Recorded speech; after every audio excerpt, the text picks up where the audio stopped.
औपचारिक संगठन की निम्नलिखित विशेषताएं होती हैं।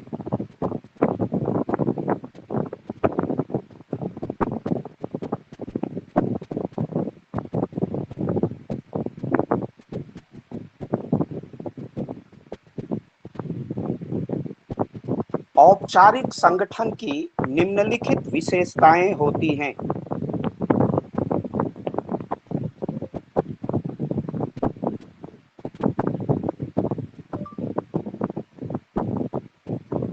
औपचारिक संगठन की निम्नलिखित विशेषताएं होती हैं।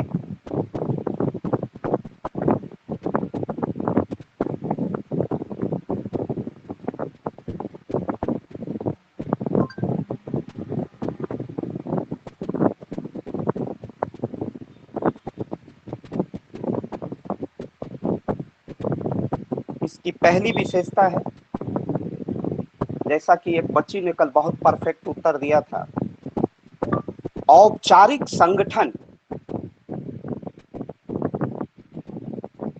पूर्व निर्धारित होता है।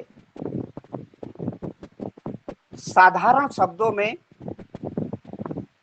औपचारिक संगठन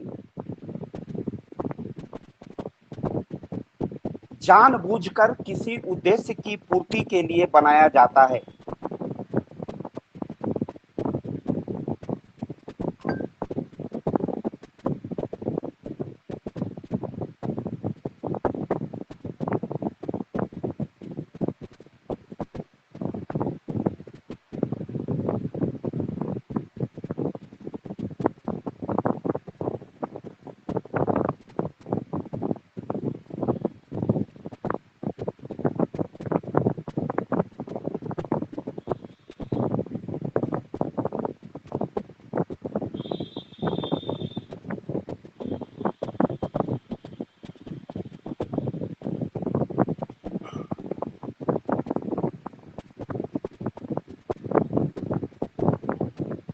औपचारिक संगठन की निम्नलिखित विशेषताएं होती हैं, जिसमें पहला आपने लिखा कि औपचारिक संगठन पूर्व निर्धारित होता है। साधारण शब्दों में औपचारिक संगठन जानबूझकर किसी पूर्ति के लिए बनाया जाता है, किसी उद्देश्य की पूर्ति के लिए बनाया जाता है, किसी उद्देश्य की पूर्ति के लिए बनाया जाता है, किसी उद्देश्य की पूर्ति के लिए बनाया जाता है।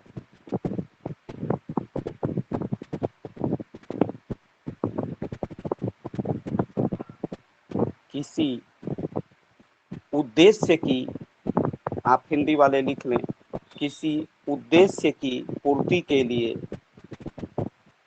किसी उद्देश्य की पूर्ति के लिए बनाया जाता है।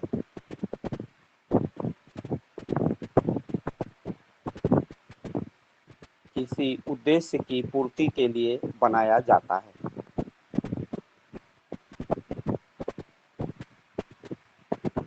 The formal organization has the following feature of the formal organization.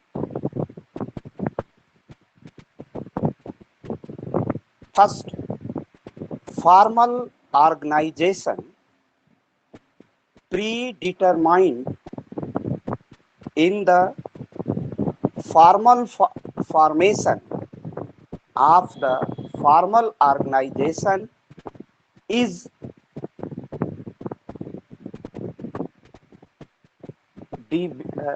it deliberately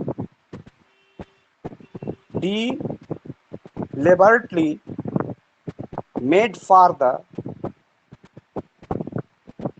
fulfillment of a purpose. तो पहला संगठन हो गया कि यह किसी उद्देश्य की पूर्ति के लिए बनाया जाता है। इसका उद्देश्य ही होता है किसी भी समस्या का समाधान करना, किसी समस्या की पूर्ति करना।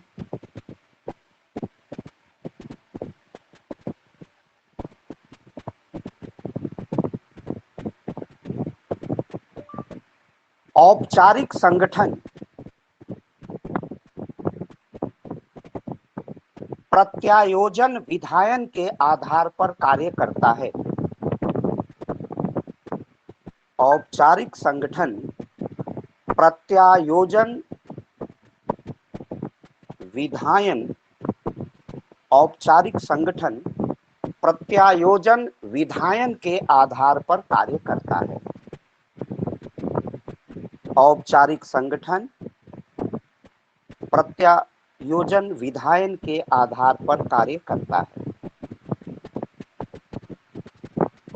लिख लीजिए, मैं समझाता हूं।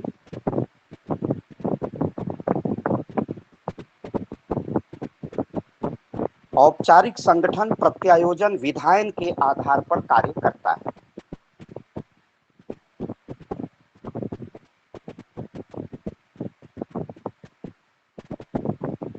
Formal organization work on the basis of delegation legislation.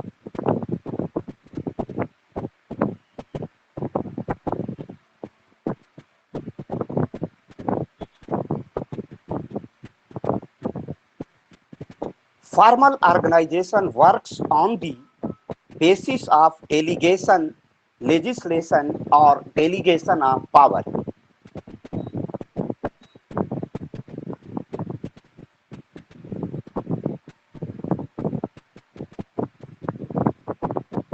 अब पहली चीज को मैं समझा देता हूं, जिसमें आप सबने लिखा कि औपचारिक संगठन, औपचारिक संगठन आपने पहले में लिखा कि औपचारिक संगठन का निर्माण किसी, औपचारिक संगठन क्या होता है, पूर्व निर्धारित होता है। ये आपने पहला देखा कि औपचारिक संगठन पूर्व निर्धारित होता है। पूर्व निर्धारित का मतलब जैसे शिक्षा मंत्रालय का गठन किया गया है, तो इसका पहले से ही इसका लक्ष्य है कि इस मंत्रालय का उद्देश्य राज्य के नागरिकों के लिए शिक्षा की उपलब्धता सुनिश्चित करना है, अर्थात राज्य के नागरिक शिक्षा को अवश्यमेव प्रदान करेंगे, राज्य के नागरिकों को शिक्षा प्रदान की जाएगी। इंफ्रास्ट्रक्चर का एक बड़ा क्षेत्र है, तो ये पूर्व निर्धारित होता है। और कल एक बच्ची ने बड़ा सटीक उत्तर दिया था कि यह पूर्व निर्धारित इसलिए होता है, पहले से निश्चित इसलिए होता है कि हम पहले से ही निर्धारित कर लेते हैं, हम पहले से ही यह निर्धारित कर लेते हैं, पहले से ही यह निश्चित कर लेते हैं, पहले से यह निर्धारित कर लेते हैं, पर्याप्त मात्रा में निर्धारित कर लेते हैं कि इस संगठन का उद्देश्य क्या होगा। जैसे भारत के संविधान में हम लोगों ने पहले से ही निर्धारित कर रखा है कि हमारी व्यवस्था लोक कल्याणकारी राज्य की होगी, नागरिकों के हितों की संरक्षा करना, नागरिकों का अधिकतम कल्याण करना लोक प्रशासन का उद्देश्य होगा। और डायरेक्टिव प्रिंसिपल ऑफ स्टेट्स में राज्य के नीति निर्देशक तत्वों में इसकी विशद व्याख्या की जाती है, इसकी विस्तृत विवेचना राज्य के नीति निर्देशक तत्वों में की हुई होती है। तो ये पूर्व निर्धारित होता है, भारत के संविधान में अंतः स्थापित होता है, भारत के संविधान में इसका उल्लेख होता है। According to constitution of India administration का निर्माण होता है, तो ये पहले प्री प्लान होता है। तो ये उस संगठन की, औपचारिक संगठन की विशेषता होती है। और इस संगठन का निर्माण जानबूझ के किया जाता है, पूर्ण संज्ञान में जानबूझकर। जैसे सेना का, रक्षा मंत्रालय का गठन देश की सीमाओं की सुरक्षा के लिए किया जाता है, तो ये जानबूझ के पहले से ही है कि भारतीय गणराज्य की, भारत राज्य की सुरक्षा किस प्रकार प्रतिस्थापित होगी, इसके लिए पहले से ही व्यवस्था की जाती है कि भारतीय गणराज्य की सुरक्षा के लिए हमारी 3 सेनाएं कार्य करेंगी। तो ये जानबूझ के बनाया जाता है। दूसरा महत्वपूर्ण समझना है आपको, पहला तो भली भांति समझ में आ गया है, दूसरा समझना है कि औपचारिक संगठन प्रत्यायोजन विधायन के माध्यम से कार्य करता है। प्रत्यायोजन विधायन कहते हैं एक अधिकारी अपने पावर को दूसरे अधिकारी में नष्ट कर देता है, न्यस्त कर देता है, अपने पावर को दूसरे अधिकारी में स्थापित कर देता है, जिससे अधिकारी पर ज्यादा लोड न बढ़े और वह अधिकारी, नीचे का कनिष्ठ अधिकारी, कार्यों को सफलतापूर्वक सुचारू रूप से संचालित कर सके। इसीलिए यह निर्धारित किया गया है, इसीलिए यह सुनिश्चित किया गया है कि प्रत्यायोजन विधायन औपचारिक संगठन की एक महत्वपूर्ण उपलब्धि भी है और विशेषता भी है। जैसे अब इसको उदाहरण से समझिए,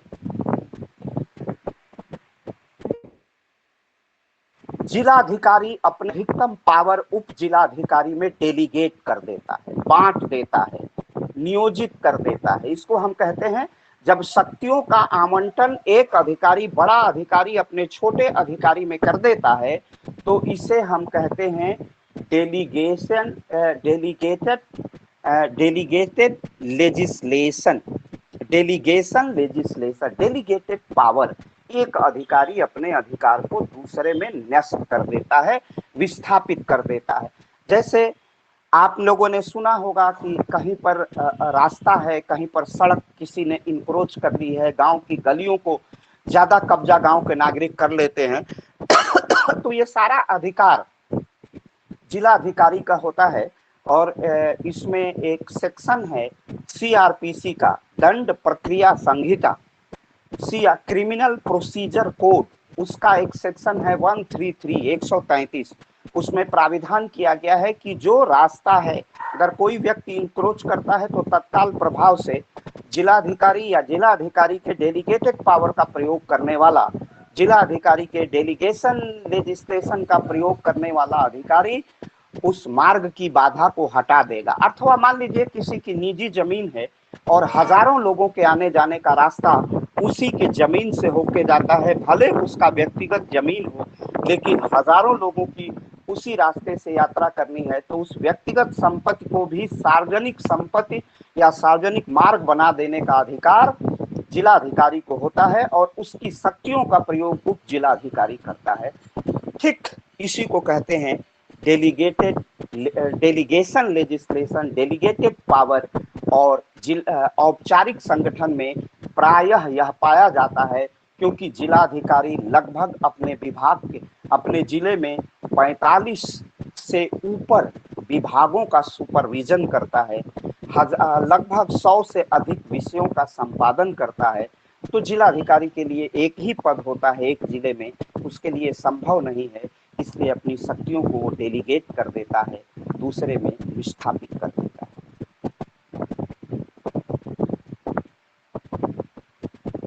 नेक्स्ट पॉइंट, आपको पॉइंट याद होगा कि कौन सा पॉइंट आपको लिखना है।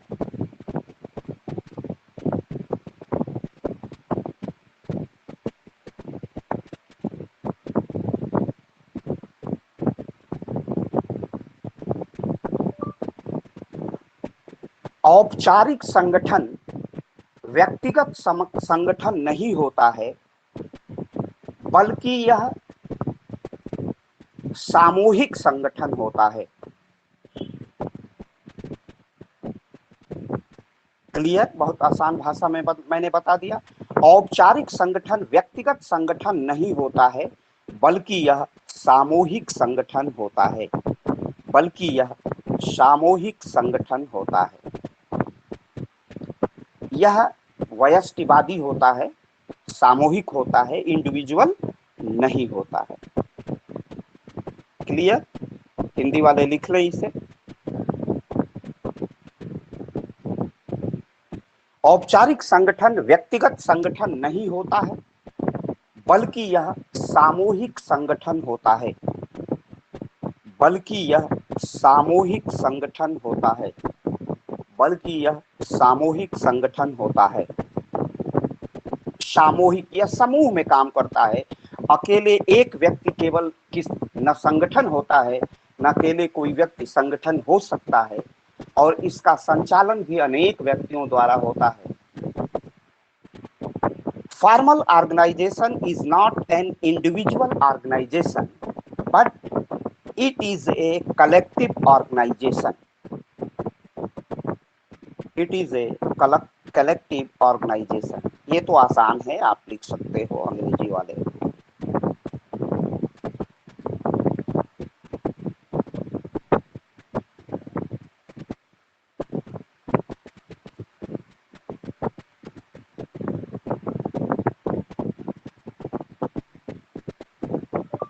औपचारिक संगठन की प्रकृति व्यष्टिवादी होती है।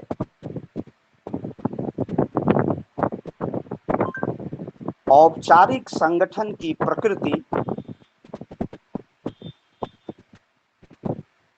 वयष्टि वयष्टि माने सबकी,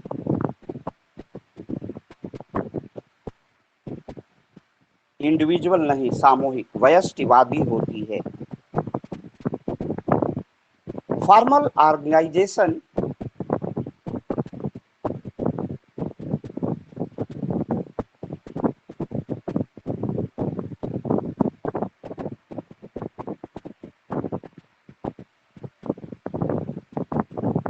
औपचारिक संगठन की प्रकृति समष्टिवादी होती है। वयष्टि गलती बोल दिए हैं, समष्टिवादी माने सामूहिक, सबके लिए होती है।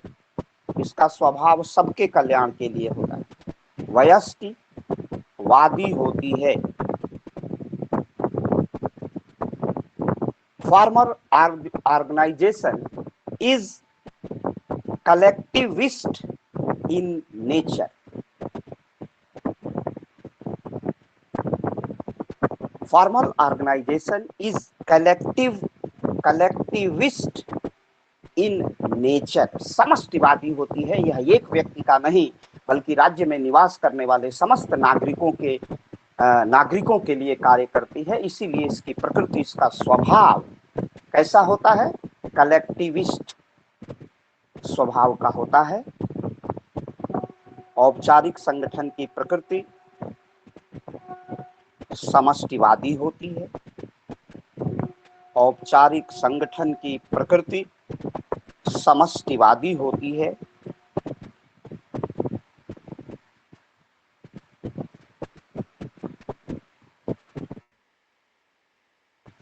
यह एक व्यक्ति को नहीं, सभी व्यक्तियों को लेकर चलती है। इसका स्वभाव क्या होता है? समस्त जनता के कल्याण के लिए होता है, एक व्यक्ति के लिए नहीं होता है। अब इसको कैसे कहोगे कि एक व्यक्ति के लिए नहीं होगा? इसका स्वभाव सबके लिए होता है। कोई व्यक्ति, कोई अपना छात्र, कोई छात्र छात्रा,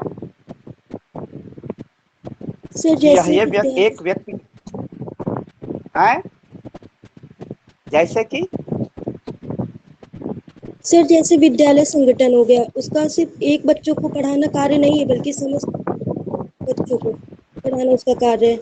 हाँ, बिल्कुल बिल्कुल। और कुछ उदाहरण? जैसे रेलवे हॉस्पिटल हो है, गया, एक व्यक्ति के लिए नहीं। हॉस्पिटल हो गया, रेलवे हो गया, सड़क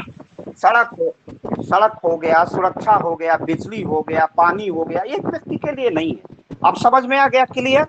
एक व्यक्ति के लिए नहीं है, राज्य के प्रत्येक नागरिक के लिए है। बिल्कुल, इसीलिए उदाहरण से इसको समझते चलना उपयुक्त होगा।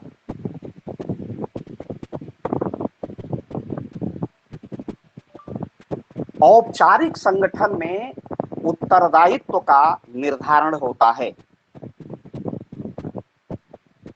औपचारिक संगठन में उत्तरदायित्व का निर्धारण होता है। अब यहां मैं एक प्रश्न पूछूंगा, आप सबको ये सारी चीजें ज्ञात है, आती भी है।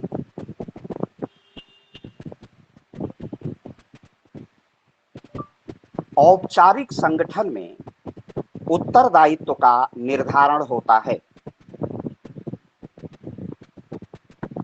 औपचारिक संगठन में उत्तरदायित्व का निर्धारण होता है।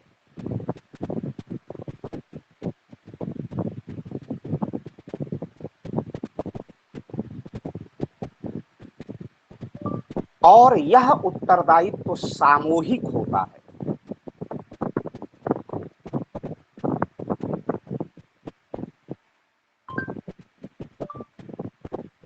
प्रायः सामूहिक होता है।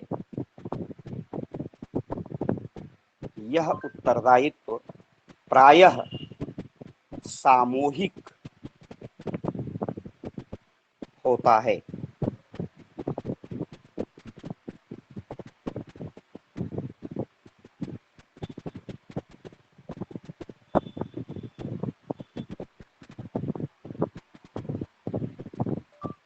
परंतु उत्तरदायित्व का निर्वहन विशेष परिस्थिति में शीर्ष प्रशासनिक अधिकारी द्वारा किया जाता है, परंतु उत्तरदायित्व का निर्वहन विशेष परिस्थिति में शीर्ष माने जो सबसे ऊंचे पद पर है, टॉप हायरार्की पर है,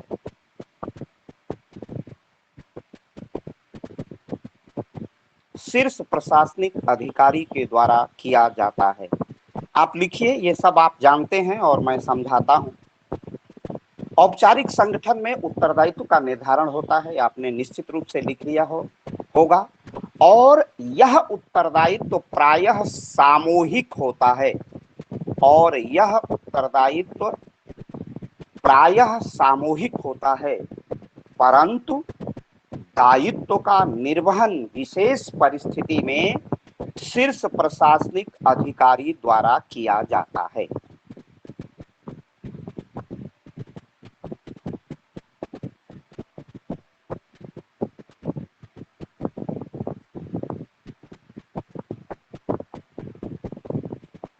औपचारिक संगठन में उत्तरदायित्व का निर्धारण होता है और यह उत्तरदायित्व प्रायः सामूहिक होता है, परंतु उत्तरदायित्व का निर्वहन विशेष परिस्थितियों में शीर्ष प्रशासनिक अधिकारी के द्वारा होता है, अधिकारी द्वारा किया जाता है या होता है। हिंदी वाले लिख लिए?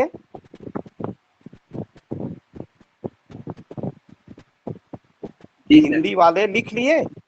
Okay, yes sir.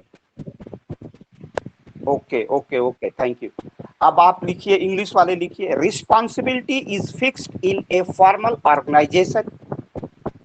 Responsibility is fixed in formal organisation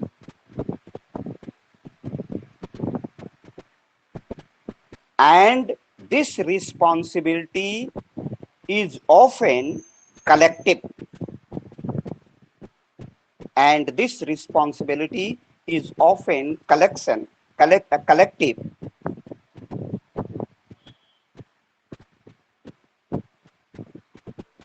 but this answer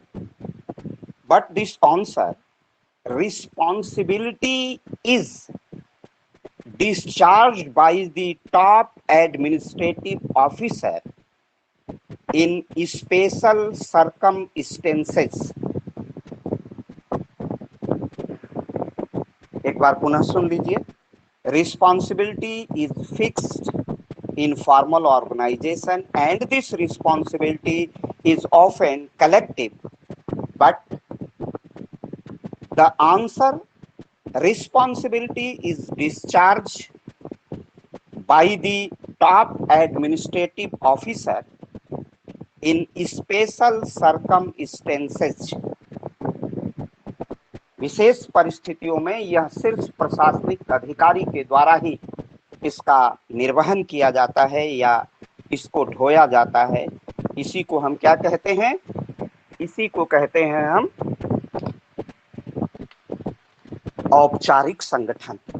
अब इसमें दो बातें हैं, आप आसानी से समझ जाएंगे। औपचारिक संगठन में उत्तरदायित्व का निर्धारण होता है और उत्तरदायित्व प्रायः सामूहिक होता है। भारत में कौन सी गवर्नमेंट होती है? किस प्रकार की रिफॉर्म गवर्नमेंट होती है? फॉर्म ऑफ गवर्नमेंट का टाइप क्या है इंडिया में? भारत में किस प्रकार की प्रशासनिक व्यवस्था? भारत में किस प्रकार की प्रशासनिक व्यवस्था है? पार्लियामेंट्री। गुड, पार्लियामेंट्री गवर्नेंस है भारत में। बेटा आप ऑफ कर लीजिए, म्यूट कर लीजिए। पार्लियामेंट्री गवर्नेंस है, वेरी गुड। पार्लियामेंट्री गवर्नेंस है इंडिया में, और पार्लियामेंट्री गवर्नेंस की जो रिस्पॉन्सिबिलिटी होती है कलेक्टिव होती है, आपने पढ़ा। और इसीलिए मैंने लिखाया कि प्रायः औपचारिक संगठन में उत्तरदायित्व का निर्धारण होता है। उत्तरदायित्व, कौन उत्तरदायी होगा यह निर्धारित कर दिया जाता है। एक छोटी सी घटना, कल हम लोग प्रयागराज में हैं, आप तो प्रयागराज के बाहर होंगे, मैं तो प्रयागराज कॉलेज, मुझे प्रत्येक दिवस जाना होता है, मैं प्रयागराज में हूँ। और प्रयागराज से एक सटा हुआ जनपद है प्रतापगढ़। प्रतापगढ़ के सांसद की कांग्रेस पार्टी और भारतीय जनता पार्टी की कार्यकर्ताओं की आपसी झड़प में भारतीय जनता पार्टी के सांसद प्रतापगढ़ चोटिल हो गए, घायल हो गए।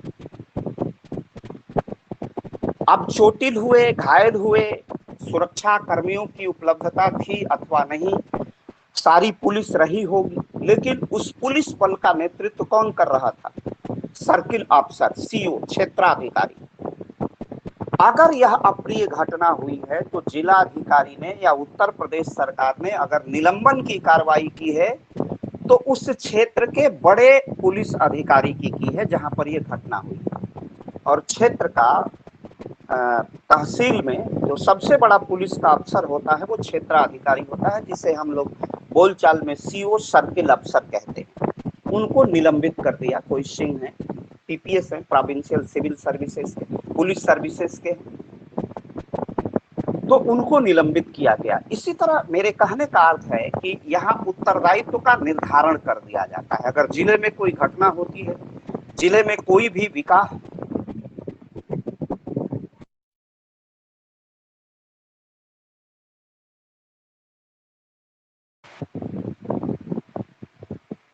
जिले में कोई भी घटना होती है तो उसकी रिस्पॉन्सिबिलिटी किस पे होती है? जिला अधिकारी पर होती है। उसका उत्तर तो लोक औपचारिक संगठन में रिस्पॉन्सिबिलिटी निर्धारित कर दी जाती है। मेरी रिस्पॉन्सिबिलिटी आपको थर्ड पेपर, सेकंड पेपर पढ़ाने की है, तो मैं सेकंड पेपर पढ़ा रहा हूँ। जिसकी जो रिस्पॉन्सिबिलिटी है वो पेपर पढ़ाता है। अगर मैं नहीं पढ़ाता हूँ तो उस पर जो ये माना किसके जाए, इसकी शिकायत कौन किस पर जाएगी? और इसका उत्तरदायित्व तो कन्वीनर और प्रिंसिपल का होता है कि क्यों आपने एडमिनिस्ट्रेटिव अपने शक्तियों का प्रयोग नहीं किया और कक्षाएं किस प्रकार बंद हो गई, कक्षाएं क्यों नहीं संचालित हुई। तो शीर्ष प्रशासनिक अधिकारी पर अगर कुलपति को एक्शन लेना होगा तो मेरे ऊपर एक्शन नहीं लेगा, वो पहले एक्शन होगा प्रिंसिपल पर। तो जो बड़ा प्रशासनिक अधिकारी जिसको पूरे विद्यालय का दायित्व है, अगर ये शिकायत होती है कि कोई प्रोफेसर नहीं पढ़ा रहा है तो उसकी रिस्पॉन्सिबिलिटी सीधे इंस्टीट्यूशन के हेड को होती है। थाने में अगर कोई सिपाहियों ने या किसी प्रकार ने अनियमितता बरती तो उसका पूरी रिस्पॉन्सिबिलिटी थाने के बड़े अधिकारी, यदि वह एसओ है तो वहां का स्टेशन अफसर पर होगा, वहां पर अगर कोतवाली है तो वहां पर एसएचओ पर होगा, हाउस स्टेशन अफसर पर होगा, जिसे बोलचाल में हम कोतवाल कहते हैं। तो जो बड़ा प्रशासनिक अधिकारी होगा उसी पर रिस्पॉन्सिबिलिटी निर्धारित होती है और उसी पर उसको आरोपित किया जाता है प्रशासन में। तो इस औपचारिक संगठन में उत्तरदायित्व का निर्धारण कर दिया जाता है और उत्तरदायित्व प्रायः सामूहिक होता है, कलेक्टिव रिस्पॉन्सिबिलिटी होती है। इसलिए कलेक्टिव होती है कि भारत में संसदीय लोकतंत्र है और संगठन स्वयं एक व्यक्ति का नहीं है, संगठन तो अनेक व्यक्तियों से मिलकर ही बनता है, तभी तो हम उसे संगठन कहते हैं। तो जब अनेक व्यक्तियों से मिलकर के यह संगठन बनता है तो उस संगठन की संरचना स्वयं सामूहिक होती है, इसलिए उत्तरदायित्व तो सामूहिक होता है। उदाहरण के रूप में समझे कि अगर हमारे कॉलेज के कई कक्षाएं नहीं चल पा रही हैं तो इसकी रिस्पॉन्सिबिलिटी किसकी है? अध्यापक लोगों की है, प्रोफेसर्स की है। क्यों नहीं कक्षाएं उन लोगों ने ली हैं, पाठ्यक्रम क्यों नहीं संपन्न हो पाया है? तो ये सामूहिक हर अध्यापक की जिम्मेदारी है। तो प्रायः जिम्मेदारी तो, उत्तरदायित्व तो सामूहिक होता है, लेकिन विशेष परिस्थितियों में जो बड़ा प्रशासनिक अधिकारी होता है, शीर्ष प्रशासनिक अधिकारी द्वारा ही उसका निर्वहन किया जाता है। जैसे उत्तर प्रदेश में कोई घटना हो गई, बड़ी घटना अनहोनी हो गई, या कोविड की ही समस्या है, तो किसको आदमी कंडेम करता है? चीफ मिनिस्टर को, क्योंकि वही सरकार का नेतृत्व कर रहा है रिस्पॉन्सिबिलिटी।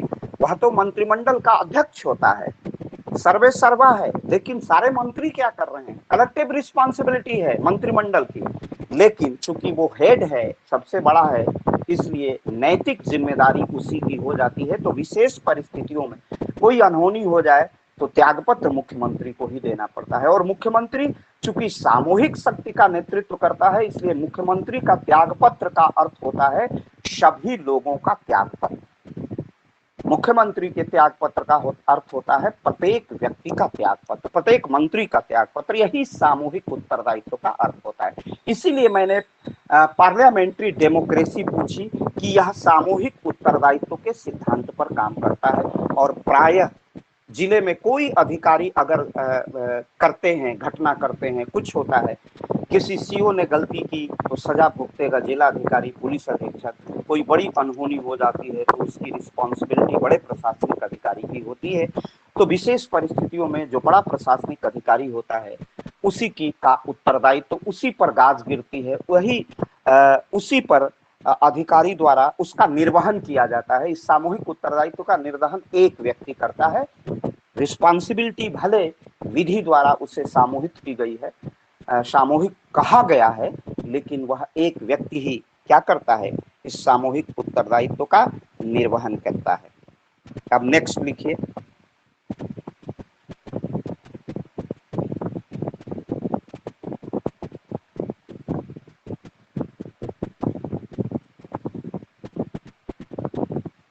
संगठन के कार्य पूर्व में निर्धारित होते हैं।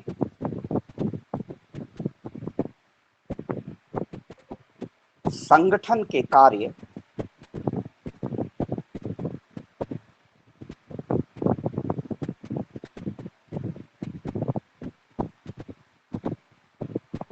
संगठन के कार्य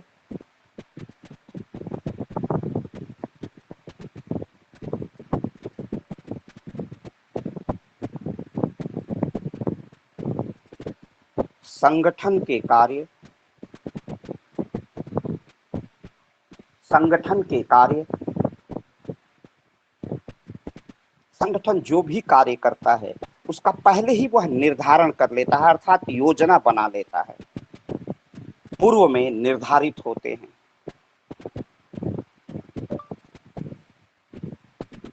अर्थात संगठन योजना के आधार पर क्रियान्वयन करता है। अर्थात संगठन योजना के आधार पर क्रियान्वयन करता है। पहले योजना बना लेता है, फिर उसका क्रियान्वयन करता है। पहले योजना बनाता है, पुनः उसका क्रियान्वयन करता है।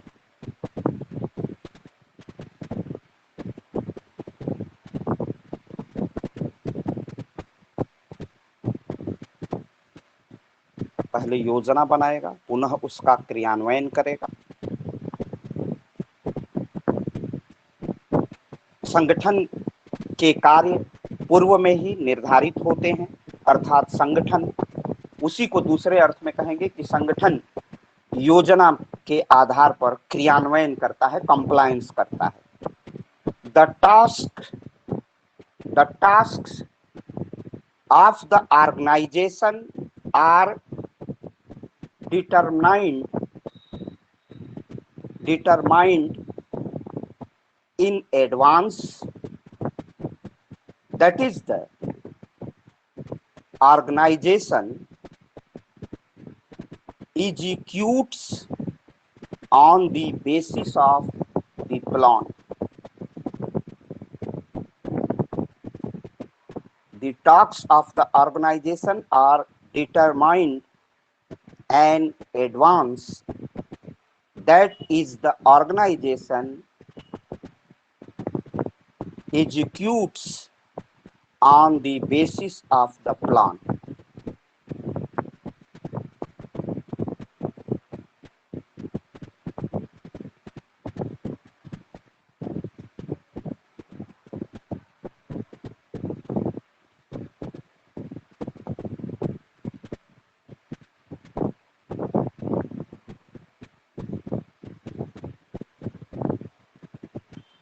तो संगठन में हर काम योजना बना के प्लानिंग तरीके से किया जाता है, क्योंकि व्यवस्थापन है, प्रबंधन है, तो योजना होगी ही होगी।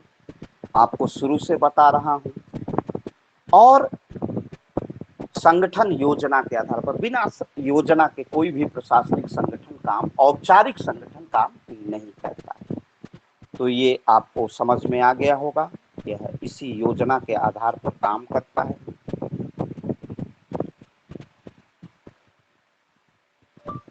औपचारिक संगठन में आदेश की एकता पाई जाती है। औपचारिक संगठन में औपचारिक संगठन में औपचारिक संगठन में औपचारिक संगठन में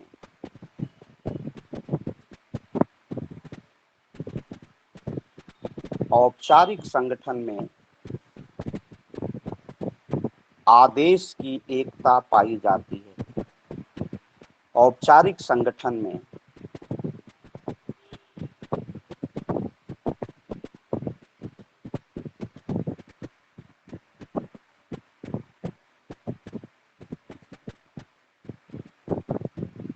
आदेश की एकता पाई जाती है। औपचारिक संगठन में आदेश की एकता, यूनिटी ऑफ कमांड। औपचारिक संगठन में औपचारिक संगठन में आदेश की एकता पाई जाती है। औपचारिक संगठन में आदेश की एकता पाई जाती है। अभी मैं इसको समझा देता हूँ। आदेश की एकता पाई जाती है। यूनिटी ऑफ ऑर्डर या unity of commands is found in formal organisation.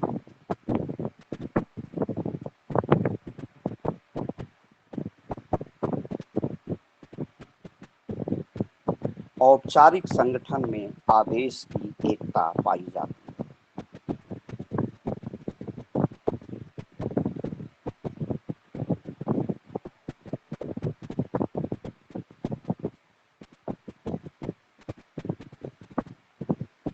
औपचारिक संगठन में आदेश की एकता पाई जाती है। Unity of order is found in formal organisation. अब आदेश की एकता क्यों पाई जाती है? अगर केंद्र सरकार, चूंकि सबसे बड़ा एजुकेटिव, सबसे बड़ी शीर्ष प्रशासनिक अधिकार कहाँ निहित होता है? वास्तविक रूप से भारत के मंत्रिमंडल में निहित होता है।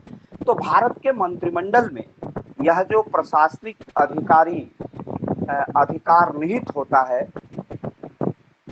यह जो प्रशासनिक अधिकार निहित होता है मंत्रिमंडल में, वह सामूहिक उत्तरदायित्व के सिद्धांत के आधार पर होता है और वो सबसे बड़ा प्रशासनिक अधिकारी है। अब उदाहरण से समझिए, अगर भारत की सरकार ने बिलो पॉवर्टी लाइन, गरीबी रेखा से नीचे जीवन यापन करने वाले प्रत्येक परिवार को अगर गैस का चूल्हा कनेक्शन मुफ्त में उपलब्ध कराता है और यह निर्णय भारत की सरकार, भारत के मंत्रिमंडल द्वारा लिया गया है, जिसकी अध्यक्षता प्रधानमंत्री करते हैं, तो उस शीर्ष प्रशासनिक अधिकारी के आदेश की एकता बनी रहेगी।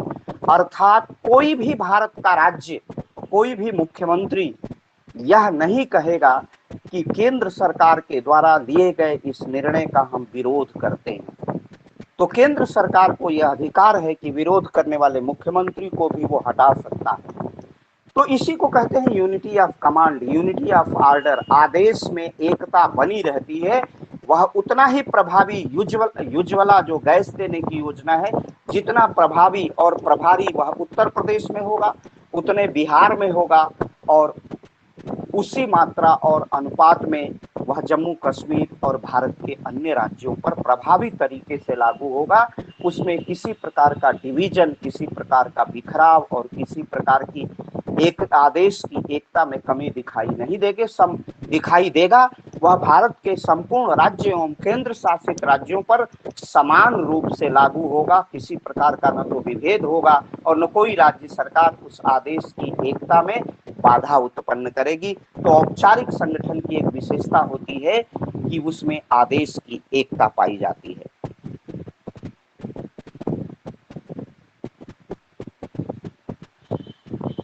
नेक्स्ट, आप लोगों की संख्या भी लगातार घट रही है।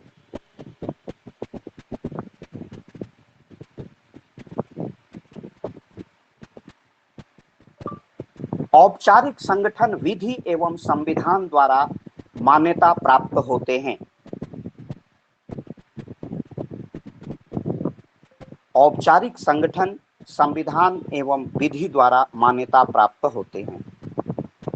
लिख लीजिए तो समझाते हैं।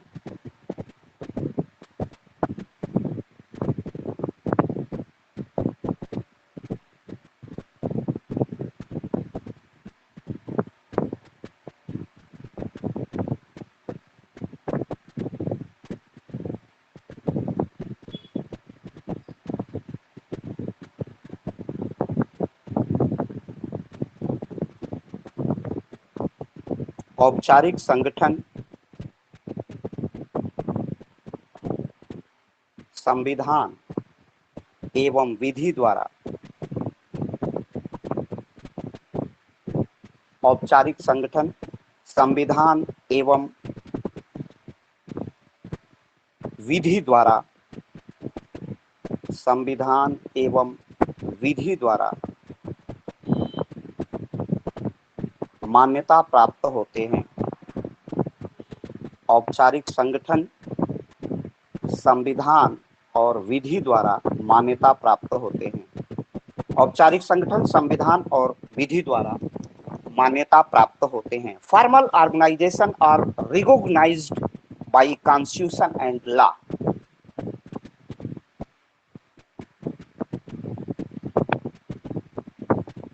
औपचारिक संगठन संविधान एवं विधि द्वारा मान्यता प्राप्त होते हैं।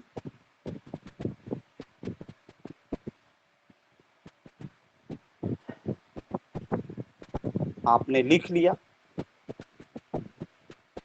औपचारिक संगठन संविधान एवं विधि द्वारा मान्यता प्राप्त होते हैं। इसका अर्थ क्या है, कोई बताएगा?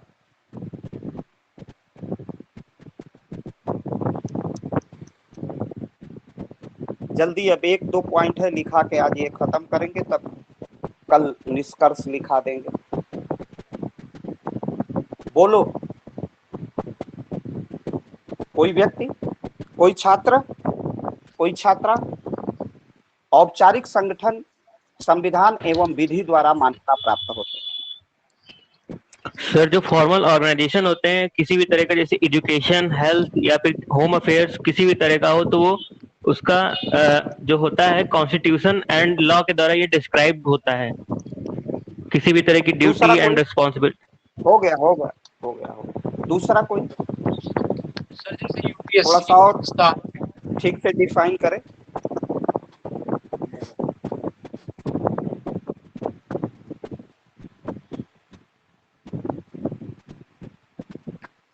चलो, वो जो स्टूडेंट मेरी बोलती है वो तो बड़ा बहुत कठिन और गहरी बात को भी समझ के बोलती है। और कोई? सर क्योंकि जैसे कि संविधान और विधि द्वारा ये बनाए जाते हैं, ये सारे कानून और औपचारिक संगठन वगैरह, तो इनको ये मान्यता प्राप्त भी होती है, क्योंकि संविधान का भी उद्देश्य है ये जन कल्याण, और जो औपचारिक संगठन भी बनाए जाते हैं उसका भी मेन उद्देश्य यही जन कल्याण है। तो संविधान द्वारा मान्यता प्राप्त होती है इन्हें। और कोई बता सकता है? सर हेलो सर, कोई भी संगठन सर कोई भी संगठन और ऑर्गेनाइजेशन संविधान के द्वारा नहीं बनाया जाता सर। इन्हें संविधान केवल लीगल मान्यता प्रदान करता है। जैसे कि आरएसएस या कोई भी पार्टी मान लीजिए बनती है, अरे तो मान लीजिए बंद करो यार, ये सब फालतू बकवास तो बंद करो। हम क्या मान लें? क्या पूछा जा रहा है? क्या बेसिक पर की बातें बकते जा रहे हैं?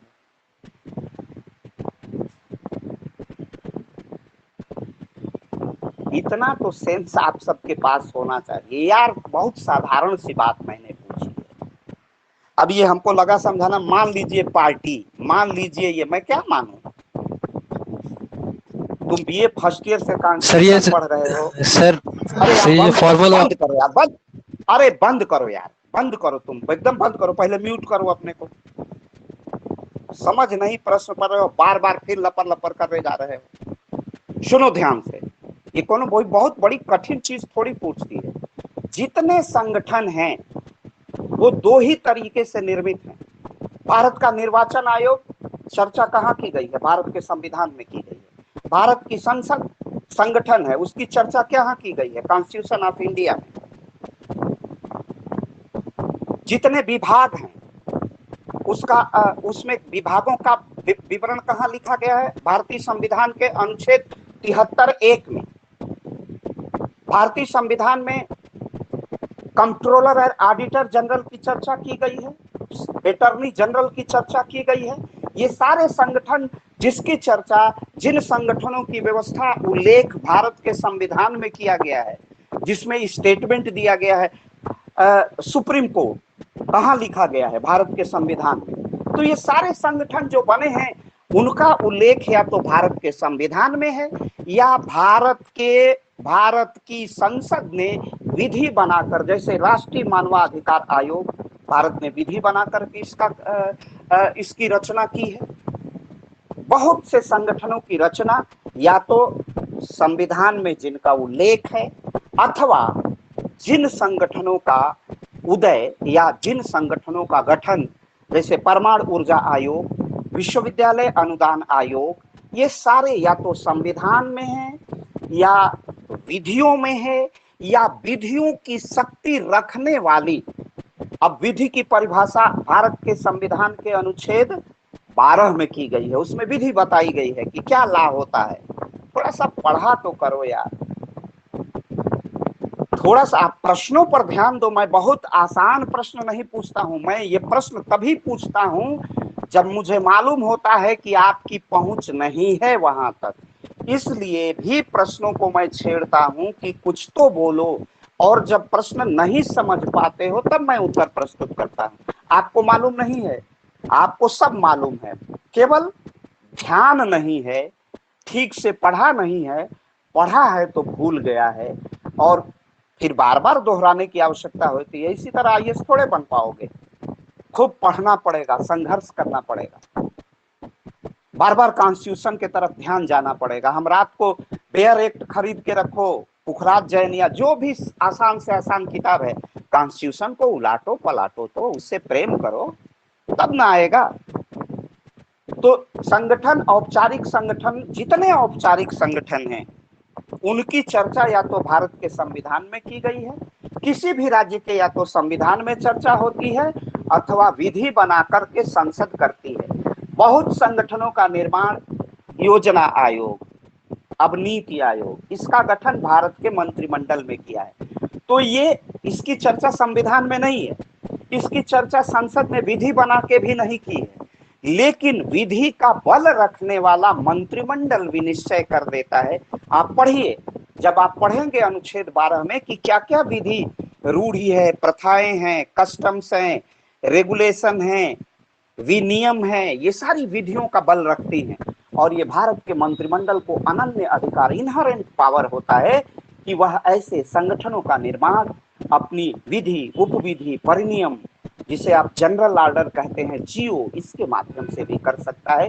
तो उसको भारत के संविधान ने कहा है कि यह विधियों के ही बराबर है, तो विधियों के बराबर है, इसका अधिकार मंत्रिमंडल को दिया गया। तो कुल मिला के दो ही आधार पर औपचारिक संगठन बनते हैं, या तो उसका उल्लेख भारत के संविधान में है या किसी राज्य के संविधान में है, अथवा उस राज्य की विधायिका, उस राज्य की व्यवस्थापिका, उस भारत राज्य की गणराज्य की व्यवस्थापिका, भारत गणराज्य की लेजिस्लेशन के द्वारा यदि कोई संगठन तैयार होता है तो उसे हम इसीलिए कहते हैं कि या तो उनका उल्लेख, और आसान करके कहो तो या तो उनका उल्लेख भारत के संविधान में है अथवा उनका उल्लेख भारत की विधियों में है।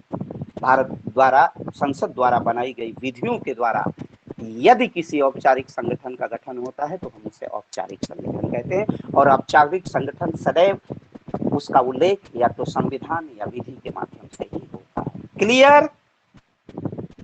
तो ये भूलना नहीं चाहिए, ये भूलना नहीं चाहिए बेटा, एकदम किसी को नहीं भूलना चाहिए। और थोड़ा सा फोकस करिए, फीडबैक करिए, अपने फ्लैशबैक में जाइए और खूब अध्ययन करिए भारत के संविधान का, खूब अध्ययन करिए कंपैरेटिव पॉलिटिक्स का, खूब अध्ययन करिए वेस्टर्न पॉलिटिकल सिस्टम थॉट का, और आज भी सब लगातार पढ़ते रहो, तभी बनोगे। ये सारी बुद्धि तेजस्वी हो जाएगी, सब न पढ़ने के अभाव में है।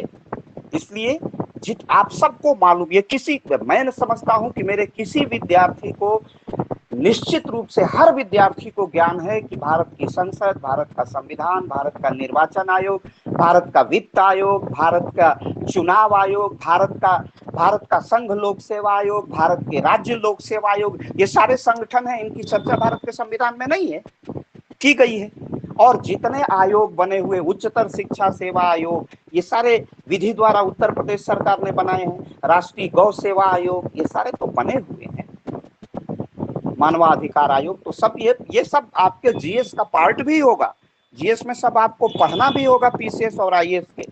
तो इसलिए अब आप एकदम क्लियर हो जाइए, कंसेप्ट को स्पष्ट कर लीजिए कि ऐसे औपचारिक संगठनों का उदय भारत के संविधान, भारत की विधियों, किसी भी राज्य के, चूंकि हम special reference with Indian administration पढ़ रहे हैं, इसलिए मैंने बताया। आशा है आप सबको आज की कक्षा अत्यंत